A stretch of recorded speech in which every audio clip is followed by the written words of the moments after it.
Good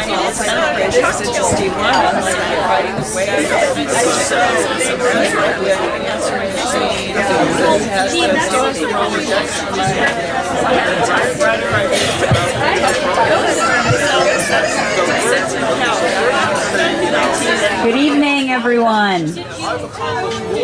Good evening. Welcome to Science on Tap, September edition. You guys have made it, hopefully, in 9 months of 2018. We're happy to be here. Thank you for the good turnout. So my name is Monica, and I'm the Vice President of the Women in Science and Engineering, and that is an organization, student-run, mostly by graduate students at UC Santa Cruz. And so every month we put on these events to bring you hopefully someone very talented and brilliant to share their research with us. And so hopefully we all walk away learning something new. And today it's going to be about hangry birds. And so I'm really excited to introduce Sam Urmy. And he is currently a postdoctoral researcher at MMBARI, which is the Monterey Bay Aquarium Research Institute. How many folks have been to their open house in July? Has anyone been there? Yeah. Amazing, amazing research that's going on just down the bay from us. So it's really cool that we have someone here. But he's not going to be talking about his research there today. He'll be talking about work that he did at Stony Brook University for his PhD. And so Sam grew up in Boston, went to Stanford, so he came over to California before. Then he went to Seattle, to University of Washington for his master's, and then went back to the East Coast for his doctoral research that he's going to be sharing with us today. So he's been all over the country, kind of like a migrating bird, and we're really excited to have him here tonight. So thank you all so much for coming out tonight. Hopefully you get something to eat, get something to drink, and enjoy the talk. So thank you.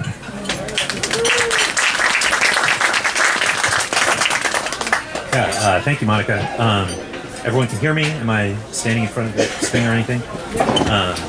Yeah, so as Monica said, my name is Sam Urmy, currently postdoc at MMBARI, and I'm going to be showing kind of an overview of my PhD research, which I did at Stony Brook University, the State University of New York at Stony Brook on Long Island.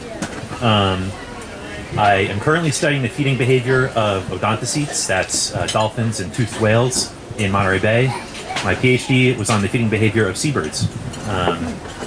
So I am really excited to be here tonight. As scientists, we get a lot of chances to talk to each other about research, about methods, about theories, those kinds of ideas, but much more rarely do we get the chance to talk about kind of the story of our research and where things came from and how the sausage is made. And this project I'm going to talk about tonight was a really big part of my life for like the past 6 years. And it has been exciting, it has been very frustrating, and really rewarding. And so I hope you will join me as I take you down the winding story of this research project. So the title of this goes back to a tweet. It's kind of dumb hashtag joke that I jumped onto a year or so ago. To badly explain your job, the project itself goes back way further than that. Actually back to the end of my master's program at the University of Washington in Seattle. So for that project, I was working in a fisheries acoustics lab, which is to say using sonar to map fish and plankton underwater, which is actually what I spend a lot of my time doing still. That's kind of my background. And I was actually working with an instrument that we had sitting on the bottom of Monterey Bay looking upwards for about a year and a half, producing these kind of water column profiles of stuff in the water, animals in the water. It was this really big data set, and I was focusing a lot of my effort on kind of boiling it down to a few summary metrics, basically turning a picture like that into squiggly lines like that. And towards the end of this, I started getting a little bit frustrated. You look at echograms like this. This is kind of a zoomed in portion. You have time along here, and this is almost 900 meters from the surface of the ocean to the bottom there. And you're seeing this daily cycle of migrating animals kind of going up and down. And it's just, you look at a picture like this, it's so detailed, it just like pulls you in. and I was getting frustrated. I felt like I was using big data to do kind of small science. So like many grad student before me, I started procrastinating when I should have been writing my thesis. Sometimes I procrastinated by brewing beer at home, kind of appropriate for Science on Tap. Yeah, there may have been some beer drinking also going on. But one of the other ways I procrastinated was I went to this place, this little park across the street from my building, with my office mate Emily and her boyfriend Mike, who were big birders. And at this point, I didn't know anything about birds. But they would go out here every afternoon for 5 minutes and do a bird count and report it to eBird, which is this online phone app. You can report your bird counts to the Cornell Lab of Ornithology. I started getting interested in birds, and seabirds in particular, kind of in a scientific sense too. What really I got most interested in was the kind of problem of seabird foraging, which is an interesting one ecologically. You think if you're the seabird, you have to go out into this environment and find food, and how the hell do you do that? The ocean is huge. It's flat. It has no obvious landmarks, at least to our eyes. And it's composed of a turbulent fluid that has these little embedded, like, dense patches of food, fish schools or whatever, separated by just vast stretches of empty water. So, if you're a bird, going to try and find food is like, every time we went to the supermarket, it was in a different place, and we didn't know where it was going to be, And so it's a really kind of challenging and interesting problem. How do they navigate this environment? And over the past 20 years or so, we've actually made a lot of progress in understanding how a variety of animals, not just birds, do this. And it's been through advances in animal telemetry, tracking tags, GPS tags, satellite tags, which we can now put on all kinds of animals from whales down to insects. And one of the interesting things when you download the data from one of these tags is that kind of no matter what animal you get the information back from, the animal track looks kind of similar. They all have the same kind of squiggly line type appearance, which has led some people to think about, is there some kind of universal theory of animal movement or foraging? I don't know if there is, but people like to think about it.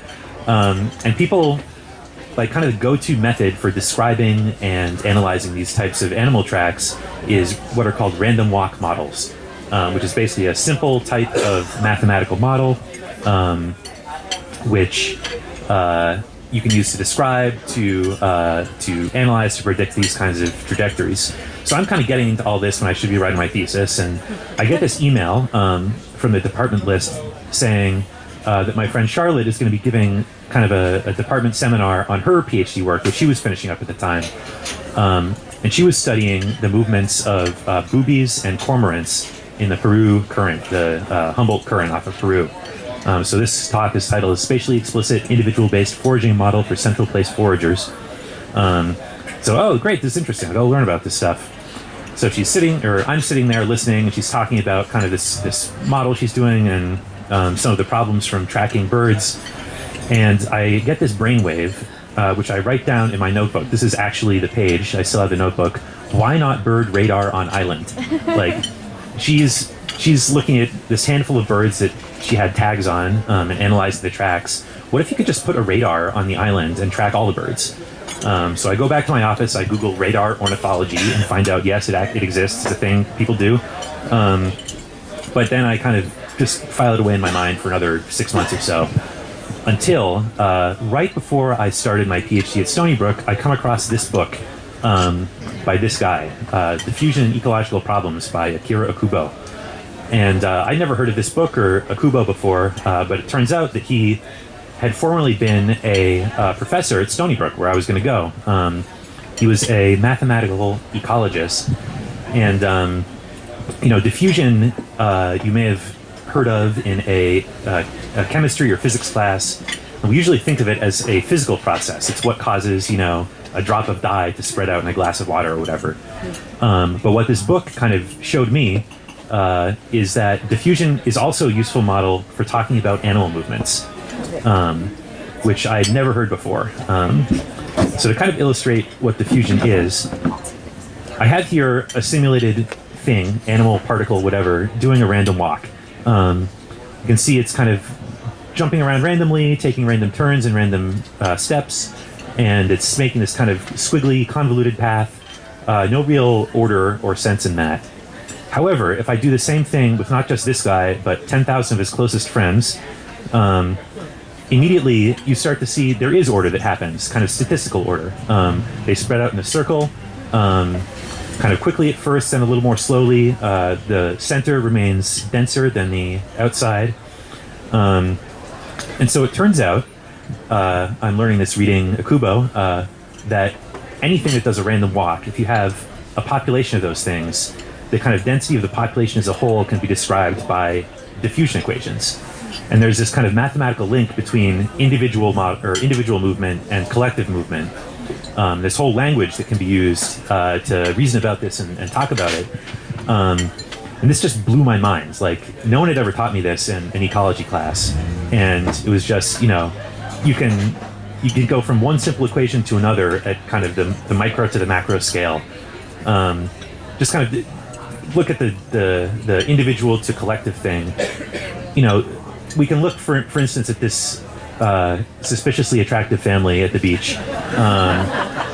There's Stephanie, there's Brad, there's little Angela, there's Chad, who's going to be just awful when he grows up.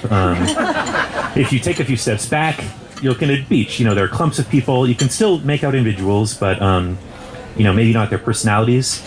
But if you go way up in the air, it's just, a cloud of people. It's density. You can't really keep track of the individuals.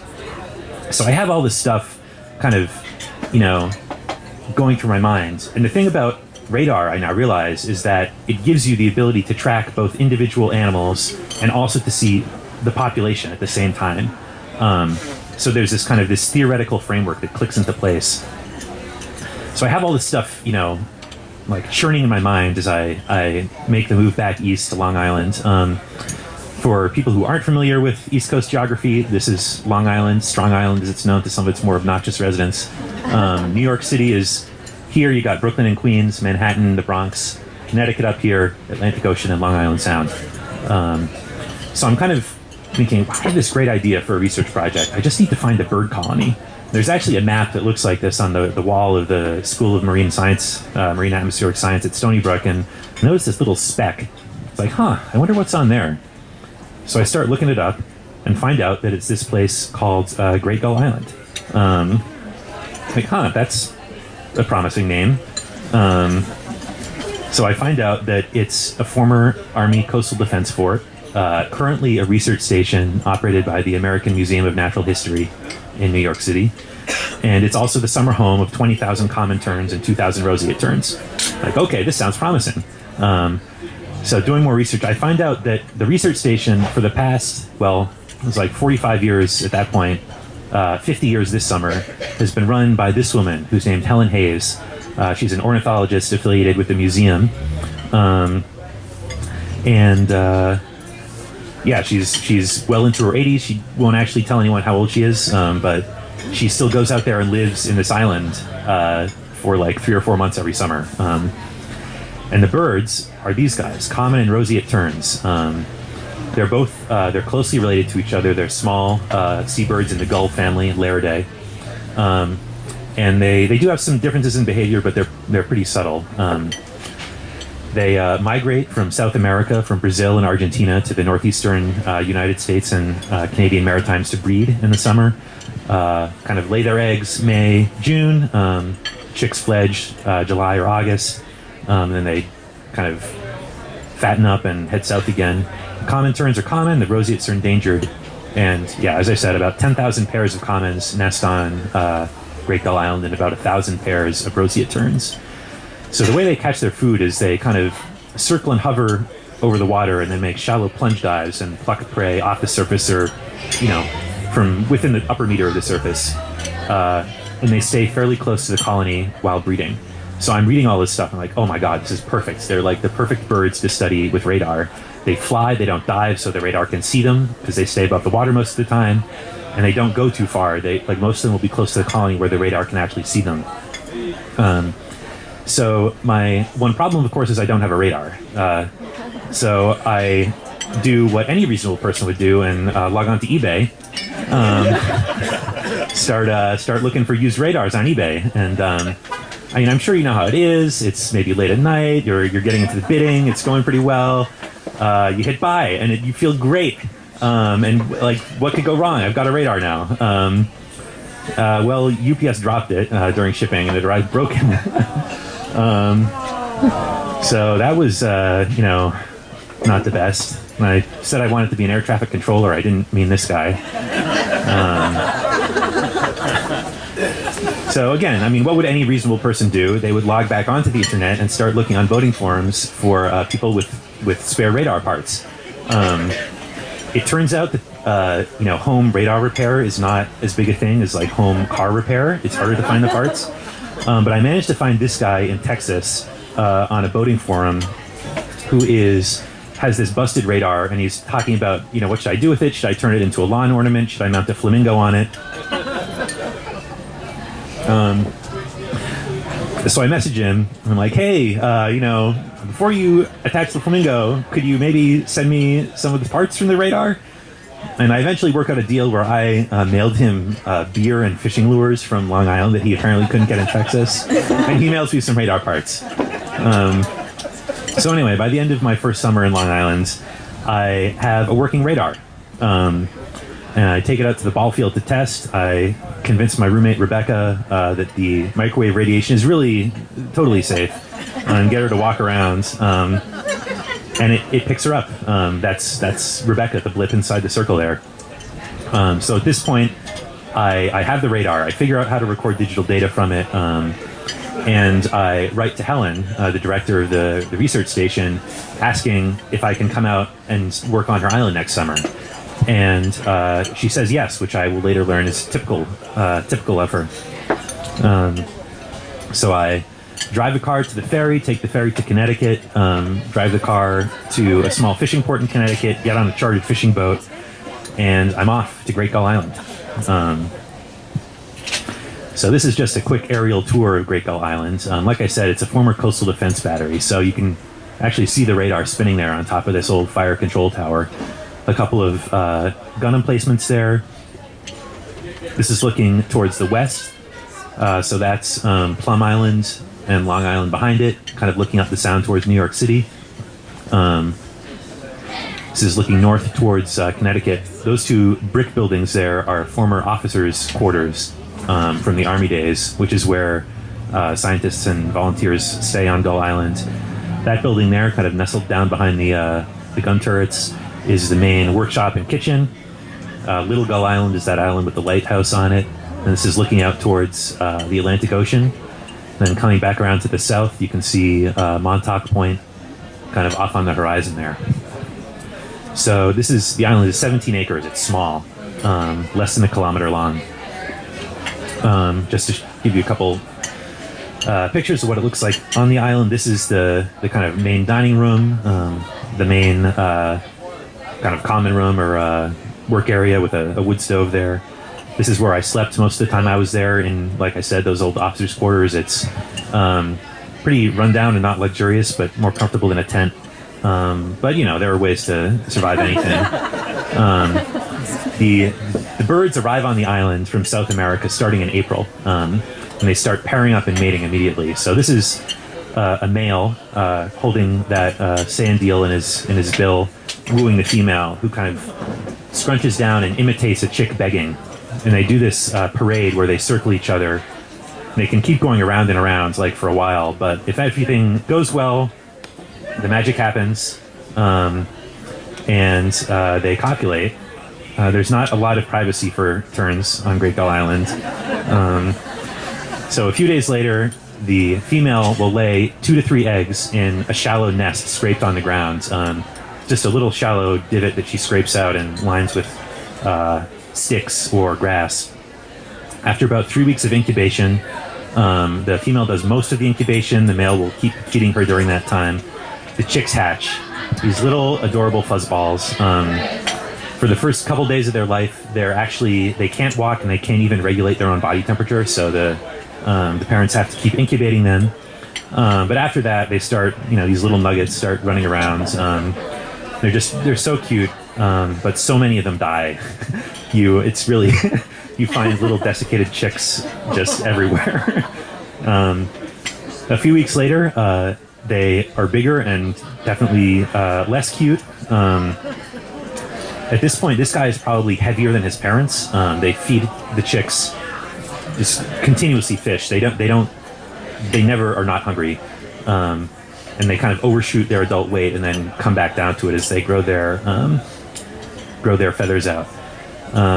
Some of the stuff they feed them, it's mostly small fish, juvenile fish of various local species. That's a bluefish on the left, a couple of butterfish, herrings, various little guys, sand eels. Like I said, this is Amidites americanus. Makes up about half of their diet, depending on what's out there in the water. Feeding is always really exciting. The chicks will fight over food. These are two siblings fighting over a butterfish. They went at this for probably 45 minutes, and neither of them could actually swallow it because it was too big, but they just kept fighting over it. So they're feisty little birds. And kind of from the surface, this is what it looks like. This is walking out kind of from the center, the mostly human-occupied center of the island, to the bird-occupied outer reaches.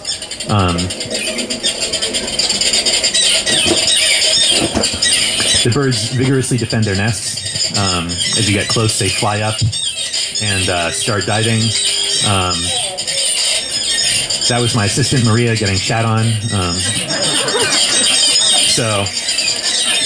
We're walking out to the blind on the other end of the island. Wow, that's a little loud, huh? You can't turn them down when you're actually there. But you have to walk really slowly because the nests are everywhere. And if you don't watch where you're going, you'll step on them. Step on the chicks or the eggs. But they dive bomb you. They peck at you. They can draw blood. They poop on you. And they really get up in your face. So you need protective equipment. And this is the Great Gull Island personal protective gear. The flowers are there as a decoy. They're plastic, and the terns will swoop down and try to hit the highest point on your body, which is the flowers, and then the wide brim keeps most of the shit out of your face. So, different tern research stations will have different protective gear. Some of them, they wear hard hats, but the hats with flowers are Helen's idea, or were many moons ago. So here's Helen dissecting a tern while making someone else hold the phone for her. But Helen, I could give a whole talk about Helen. She's this incredible character, and she came up in ornithology in the 50s and 60s when the kind of default for an ornithologist was this very kind of macho field scientist type. And when she took over Great Gull Island, she really kind of made it into the research station that she wanted it to be. And she's, a lot of the work is done by volunteers. And there's this whole group of people, a kind of culture, multiple generations of people have gone to Great Gull Island to do research and to volunteer.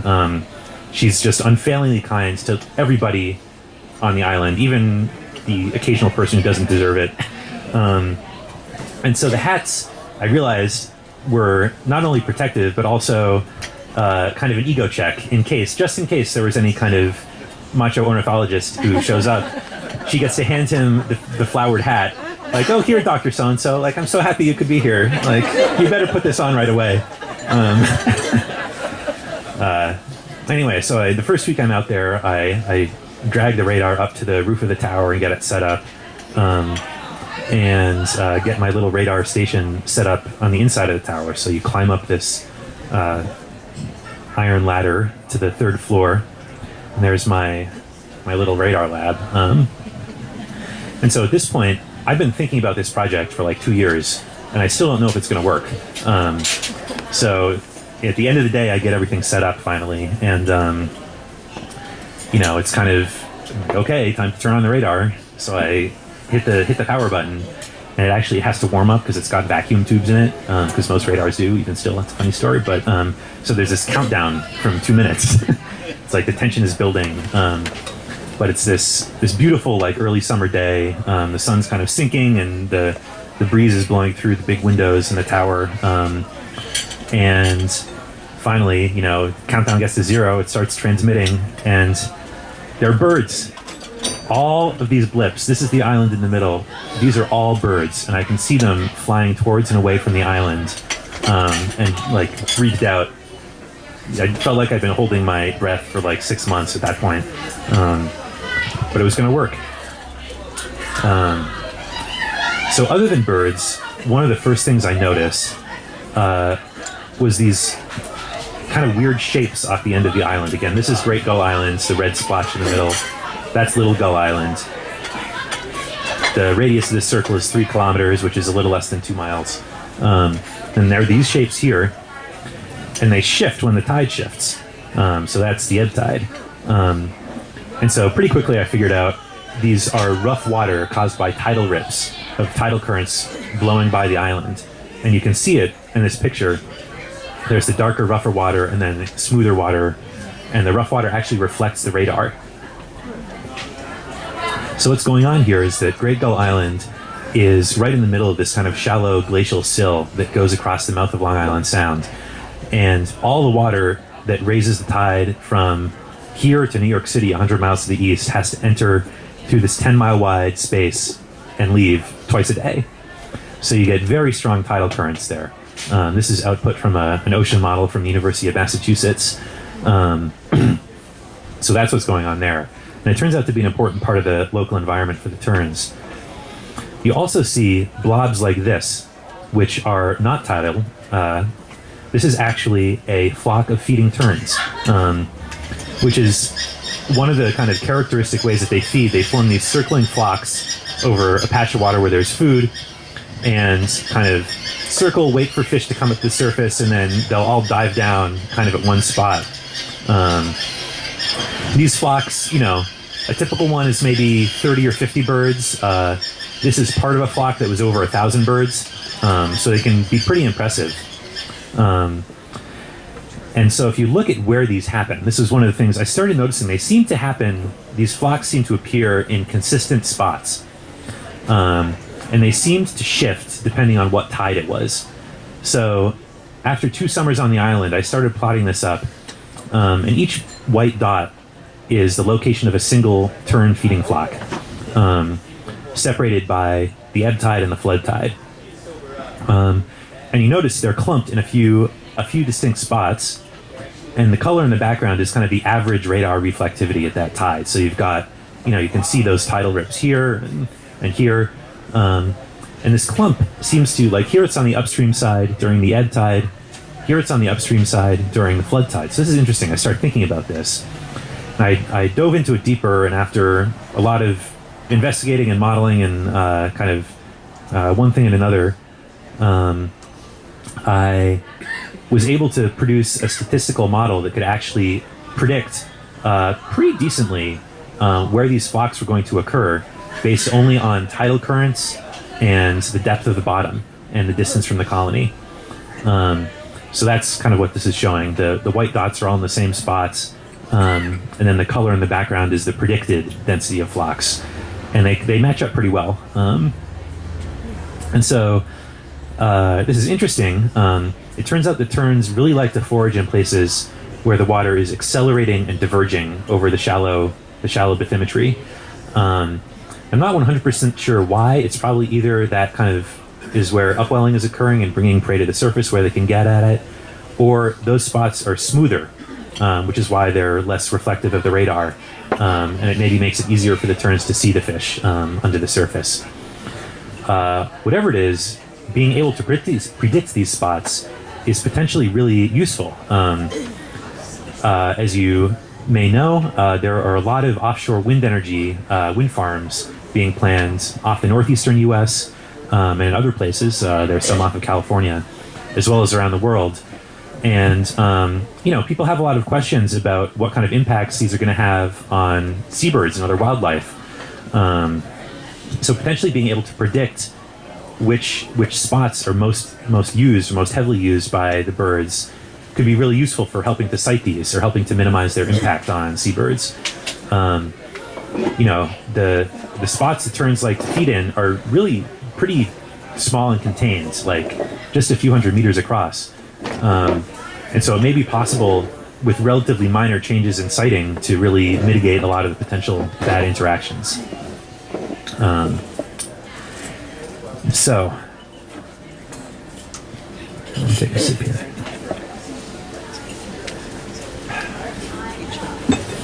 So, at least once a week when I was out on Great Gull Island, I was kind of out there more or less a week on, a week off during the summers, the 2 summers I was there.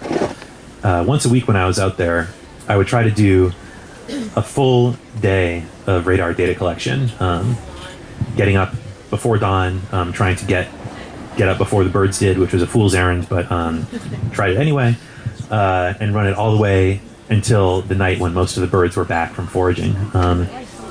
So I would get up at 3:45 in the morning to have the radar running by 4, kind of start the generator, climb up in the tower, turn everything on. It'd still be totally dark outside, but you can hear the birds waking up and starting to make more commotion, and then you get to watch them leaving the colony to start their foraging day, kind of on the glowing radar screen, like as the sun slowly comes up and color kind of returns to the world outside. So I want to show you kind of what that looks like in the radar data. This is all post-processed, of course. But I'll show you kind of a sped-up time-lapse version of what this looks like. So again, this is the same radar picture, Great Gull Island in the middle, 3-kilometer radius. Then there's a timestamp up here, starting at 4:06 in the morning. And so all of those little blips are terns leaving the island. This is so cool. I never get tired of watching this. But yeah, it's 4:30 now. Most of the birds are leaving towards the southeast today. You can see there are these like little sort of transient flocks or aggregations that are forming, kind of hanging out just off the island.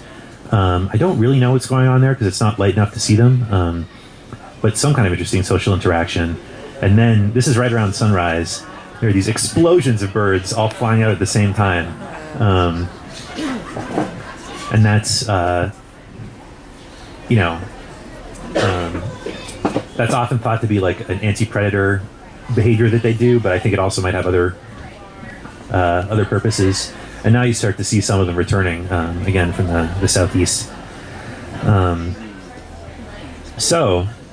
that's really cool. And after a good chunk of computer processing using computer vision, machine learning, and different algorithms that I probably find more interesting than you do, you can actually track individual blips from one radar sweep to the next and join them into trajectories like this. I can do this automatically for the entire, 2 summers worth of radar data and get hundreds of thousands of trajectories of individual animals leaving and returning to the island. And from there, I can start looking at it in all different kinds of ways. This is showing just one, kind of summarizing the inbound and outbound traffic over 10 or 15 minutes, I forget. But you can look at the kind of collective bird density, at the average velocity of birds, kind of make a bird velocity field. And so, like, this was the dream I had that kind of started the whole thing. Being able to zoom in and out from the individual to the collective, and kind of really look at this animal movement and behavior across scales. One of the ways I think about this in my own head, at least, is through this idea of desire lines. And this is an idea from urban planning, that you can kind of sketch out lines where people want to travel between destinations, and use it to plan, whatever, public transit, roadways, paths. Here you have a classic one where you've got like a square lawn and people want to go across it diagonally, so they wear a path through it. But I actually tracked down where the term desire lines comes from. And it was first used in a Chicago area transit study from the late 50s. And so this study is online, and I tracked it down. And it has all these figures like this that show desire lines of commuters who want to go in and out of Chicago every day from the suburbs. And it just struck me, this is so much like the figures I just showed you of the birds. Like, so I thought that was really cool.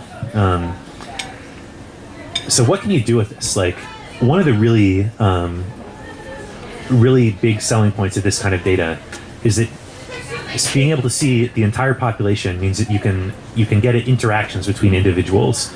You know, the radar has a limited range of a few kilometers. It can't track them all the way to their foraging spots far away, which, you know, a radio or GPS tag could. However, it can track hundreds of birds at once. And typically, you know, a tagging study, you'll have, you know, a few dozen animals at once tagged at a single time. So you can get at some of these collective behaviors and test hypotheses that you couldn't with tags alone. So I started doing kind of simulation models, computer simulations of different foraging behaviors that people like to hypothesize seabirds are actually doing. So I'm going to show you a couple of these. You know, here's one. You can see each black dot is a simulated bird. The blue field behind them is simulated fish density. And whenever they hit a patch of fish, they start foraging and turn red.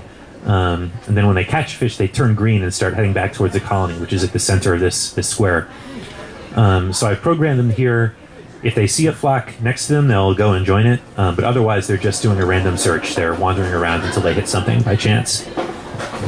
That number up in the right-hand corner is the total number of fish that have been caught so far in the simulation. So you can see it kind of, you know, racking up. You know, observant viewers may notice that the birds are doing the same kind of diffusion, spreading out as the previous simulations I showed you near the beginning. And yeah, so they're kind of more and more evenly filling this out, but basically stumbling onto these patches by luck. At the end of the run, 470 fish have been caught. So here's a different run. They start out doing the same random search, but I've added a different behavior, a new behavior here, where if they cross paths with a bird that has caught a fish, they'll turn around and head back in the direction it's coming from. And so very quickly you'll see these kind of trails forming between the patches of food and the colony at the center. And, you know, if you look, the previous simulation ended with 470 fish caught. We're already past that. And so this is actually like really similar to the behavior that ants do, if you're familiar with that, where they lay down pheromone trails. The birds aren't laying down pheromone trails, but they're watching each other visually, and it has kind of the same effect of creating these paths. Paths that really efficiently lead them back to the food. So we're coming up on the end here, and we're, you know, almost, you know, twice as many fish have been caught, almost 3 times as many. So the question is, you know, is this, you know, theoretically, this is a much more efficient way of finding food if you're a central place forager living in a colony, which is kind of an interesting, you know. So there's this long-standing kind of ecological debate about coloniality in birds and other animals. You know, you have this like, so 95% of seabirds live in colonies or breed in colonies, which is kind of a striking number. 95% of seabird species breed in colonies.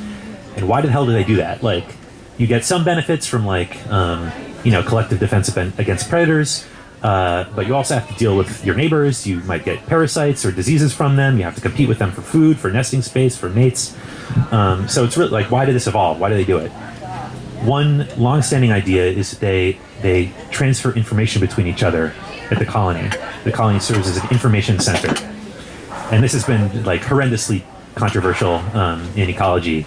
And there's really like, people have thought about it since the 70s. There's never been that good a way to test it.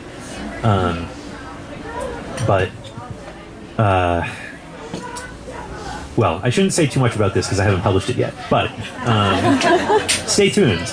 Radar data may be able to shed some light on this question. So yeah, that's basically all I've got. I think, yeah, got a few more minutes here. I'm going to show you. I just actually found this today. Somebody sent it to me. But this is, before I take your questions, some people affiliated with Gull Island, or people who've been going there for a long time, are putting together a documentary film about Helen and about the island, which they have kind of a trailer here. But I think I really enjoyed watching this, and I think it gives a good sense of the island.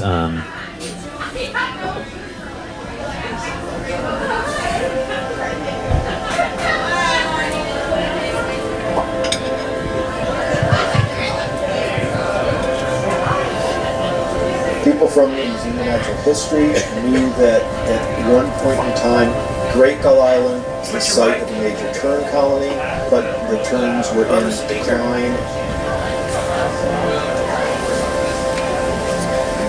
When I came to the museum, a lady in education called me one day and asked me if I'd like to go to Gull Island.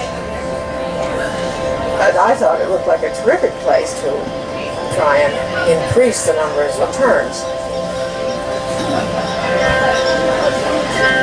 That was a roseate tern.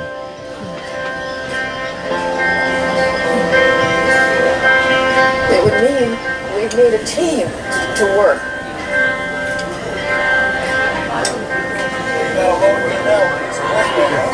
We have a lot of people, you're right. There's two species of terns that nest on this island. Common terns, and then also roseate terns, which gets federally listed as endangered. We got quite a few people interested, and once we had enough, we could stay on the island all summer. And so by '69, we had enough people to do that, and that's when we started it the way we do it now. I knew it was going to be more than one summer. I didn't think it would be 50 summers. That's a surprise.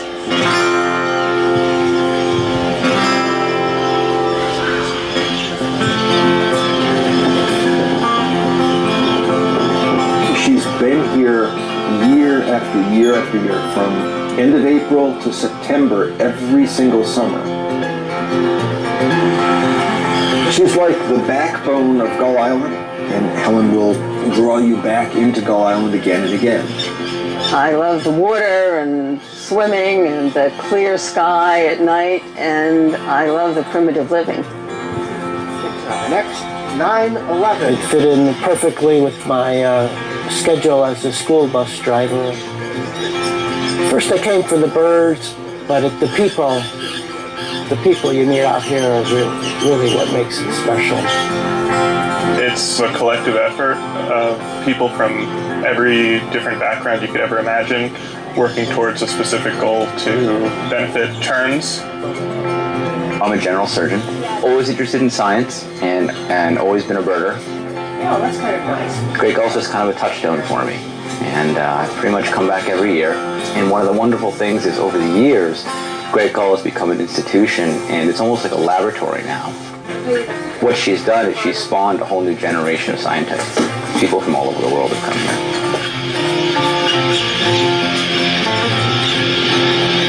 We try to get here between the middle and the end of April each year, because the terns come in at the very end of April, and we like to be here when they come in. And by June 10th, the first chick probably hatches. And at that point, well, that gets quite strenuous. Hunting for their nest is challenging, but it's also very fun. Oh, I found a new nest under here too.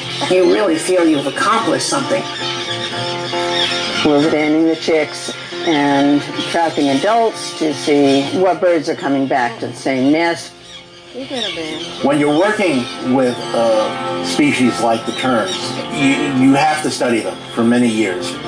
Gull Island has been doing it for decades now, and so you get a much broader view how they are doing and how they adapt to be successful. You can just see the grit that it's taken over the 50 years of the project to produce a place like Great Gull is today and the size of the colony that it is today. That was a force of will, really, of one woman. Gull Island is the story of nature coming back, of nature rebounding, and of people making nature come back. The idea that you can take someplace that was, a 17-acre piece of land that was completely paved over, and you can put nature back, taking an endangered or threatened species from no birds or almost no birds to a few thousand birds to 20 or 30,000 birds. We're going trapping in the morning. Ding dong, the sun is going to shine. Go! Get out of bed. Get off the left. Get over to the shop on time. Got your bags, notebooks, hair cards. Helen is the best mentor ever. Everything. Okay. She has such enthusiasm and the belief that you can just go and do something if you set your mind to it.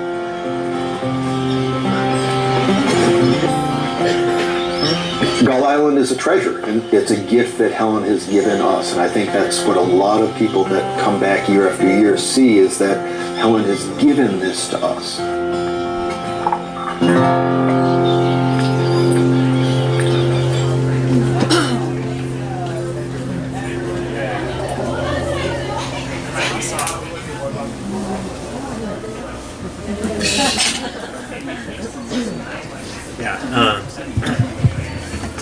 So this is Taking Flight Productions is the production team that's making this movie, if you want to look it up. But let's see, where was it?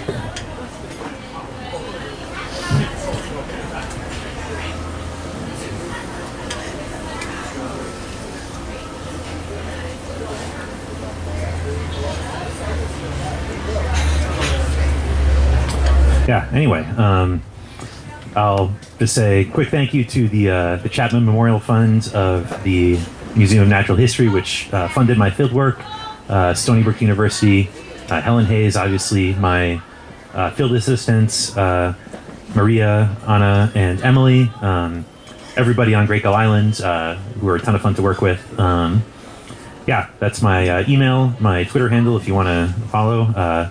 And yeah, thanks for listening. And if you've got any questions, I'm happy to answer them.